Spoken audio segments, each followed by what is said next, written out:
Aprobado na sa level ng Local Government Committee ang panukalang pag-institutionalize ng Salamat Excellence Award for Leadership Program. Kasama na ang 500 million pesos endowment fund para masustain ang annual incentives nito. Ang detalye sa report. Sa ilalim ng panukalang batas, 20 million pesos ang igagrant kada taon sa SEAL awardees, local government units o organisasyon. Inaprubahan din ng Committees on Local Government at Finance, Budget and Management ang paglikha ng SEAL Endowment Fund sa ginanap na joint meeting ngayong araw, August 15.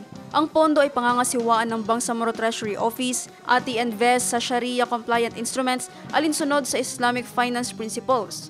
Bago ang joint meeting, kinonsulta muna ng Committee on Local Government ang Treasury Office para i-assess ang financial sustainability ng program.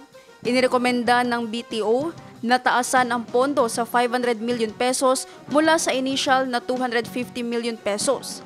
Ang SEAL program ay naglalayong kilalanin ang exemplify accountable, participatory at service-oriented leadership. Sinabi ni Committee on Local Government Chair Attorney Nagib Sinarimbo na pinalawak pa ang programa at hindi lamang nito sakop ang local chief executives, kundi maging ang mga lider na nagpakita ng exemplary public service.